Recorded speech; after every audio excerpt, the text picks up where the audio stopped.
What makes handwriting messy? Well, what's the font of your handwriting? See, it's a dumb question that has no answer. Or is it? If we can't turn our handwriting into a font, how did we get from writing on paper to writing on computers? Well, turns out there are answers to those questions. And if you write 2 lines out on a piece of paper right now, I can guarantee you I can tell you scientifically what makes your handwriting so messy, and maybe even what font your handwriting is too.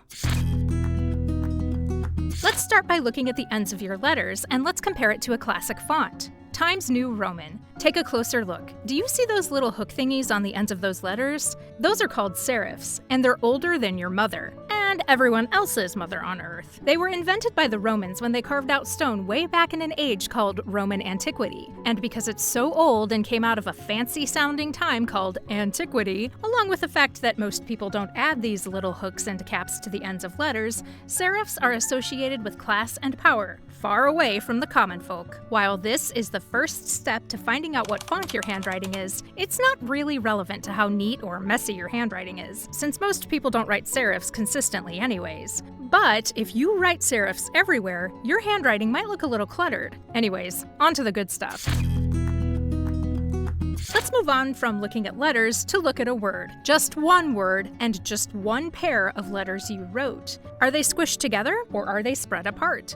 This is what typographists call kerning, the space between 2 letters. If they're spaced out, you'd have handwriting that has wide kerning, and narrow kerning if it's the other way. Maybe you're a psychopath and write letters on top of each other. Then you'd have negative kerning. I don't think I need to tell you why people who write with negative kerning handwriting is messy. Duplicate your kerning a bunch of times, and then you'll get tracking, how letters and words are spaced across a line of text. Duplicate it again and write a few more lines and you get leading, how close or far lines are apart from each other.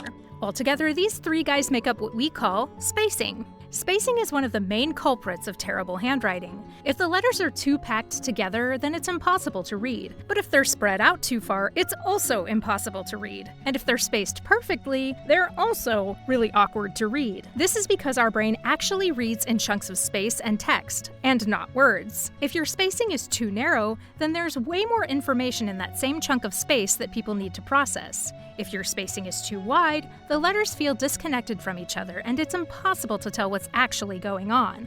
And as for the perfect kerning here, well, there's actually no kerning here. The kerning of letters begins at the left side of the rightmost stroke of the letter, not at the end of the letter. All of that is just to say that if your handwriting looks like chicken scratch, it's probably because you've squashed the spacing in too narrowly or too wide. Fixing it is easy. Just reverse the error in the other direction. Anyways, can we get to something a bit simpler? Speaking of, thanks so much for all the support on the channel lately. It really means a lot, and I want to give something back to you guys. So do you need a job? That sounded a bit weird.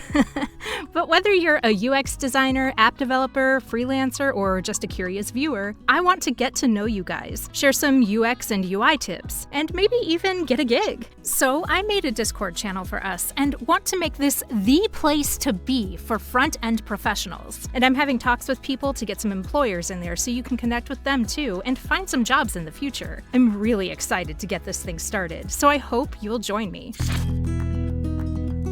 Your lowercase letters should be shorter, or in other words, lowercase, than your uppercase letters. That's pretty obvious. But why? Well, look at your lowercase letters. Now stretch all of them to make them the same height as your uppercase letters. Yeah, that looks awful, doesn't it? What we just did was alter what's known as the X height, which refers to the height of the lowercase x in a given typeface, but more broadly, describes the height of all lowercase letters that don't have ascenders or descenders. More on those later. X height is the second dictator of legibility. It helps your brain organize the text as you're reading it. So if your lowercase letters are too big, too small, or have no pattern at all, people are probably going to say your handwriting looks messy or disorganized. Then we have the tall lowercase letters, G, P, Q, D, T, etc. All these guys with things sticking out over or under the X height line. These guys are the exceptions, since they're supposed to violate the X height. In fact, if they don't, then your handwriting won't be as messy as it is more just strange. I mean, look at how awkward having all your lowercase a's and your e's being the same height as your t's and your l's.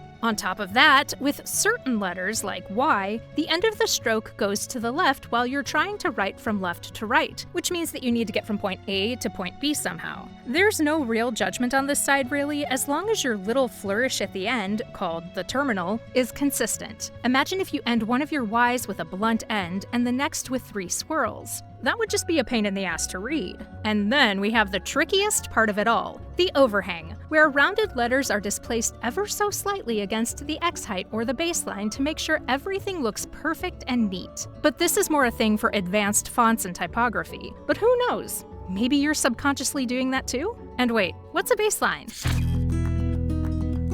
The baseline is the bottom, where the ascenders and descenders ascend and descend from, and what all those lines on lined paper are supposed to be there for. For normal people, this baseline is horizontal, but if you're like me and your sentences fly into the sky all the time, then your baseline is crooked. It looks really weird, and you should probably fix it. I mean, there's a reason why there's never been a font where a baseline hasn't been horizontal, or vertical for some Asian languages. It looks ridiculous. Like you pulled the paper out of the printer as it was coming out and the letters came out looking all wobbly. But at the end of the day, a slanted baseline with nicely spaced and sized letters will always look neater than one that's smushed together with a perfect baseline, so it's not that important. Now combine a slanted baseline with inconsistent kerning and everything else, and you've hit the illegible jackpot. All you need to do now is go to your capital letters.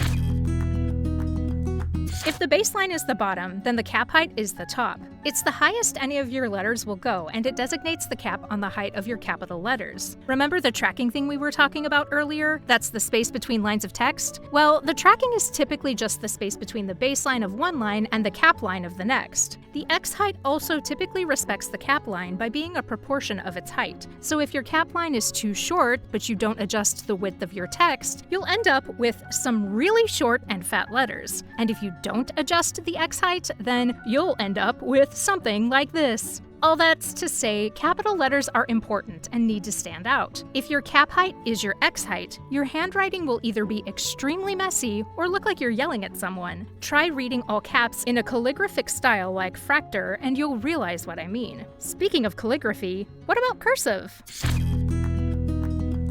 Cursive follows the same rules as print handwriting: kerning, leading, spacing, height, cap, etc. Except the only difference is that in cursive, the letters are connected. So the kerning is more like the negative space in between the letters than the actual space between the letters. But there's one thing that's important in cursive that's not really important in print writing: weight. The letters in cursive should have just the teeniest bit more darker than the lines connecting them. If you don't believe me, take a piece of handwriting in cursive and make it all the same weight. It's kind of hard to tell what's what, and it just results in a very overwhelming picture for the eyes. Writing cursive too fast could also lead you to just fuse 2 letters together in what's called a ligature. On a limited basis, it's cool and saves you time, but do it too much and your handwriting starts looking strange. Overdo it and you'll have doctor handwriting, where the entire word or an entire sentence is just one flat line, which transcends the realm of messy to the realm of complete incomprehensibility. Combine that with the slant that sometimes comes with cursive handwriting and a way too cramped kerning, and you have what looks more like a landfill of ink than language.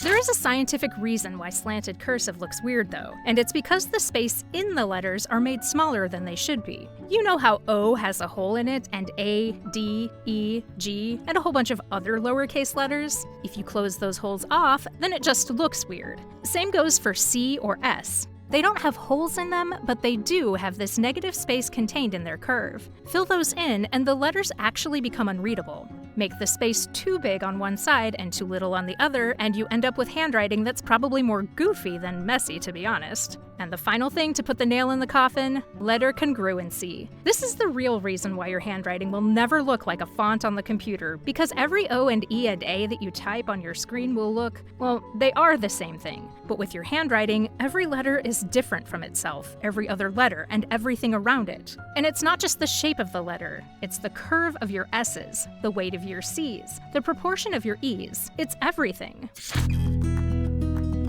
So with all that in mind, we come to the final question. What's your font? Well, as we just found out, none. Your letters have to look the exact same every time for it to be a font. But that doesn't mean you can't categorize your handwriting. Does it have serifs? How are your terminals? Counters. How smushed together is your handwriting? Fonts in real life are all different by pixel-perfect amounts to give them their personalities, but you can use these bigger classes of font aspects to categorize your handwriting into a general family of fonts. If you really wanted to, you could say that your handwriting is a distant font cousin of Comic Sans, since you have no serifs, relatively curvy letters, and a uniform weight. But at the end of the day, who cares? The most important thing here is that you have the knowledge of how typography actually works. And with that, maybe you can fix your messy handwriting, since now you finally know, scientifically know, what makes your handwriting look so messy. Thanks for watching.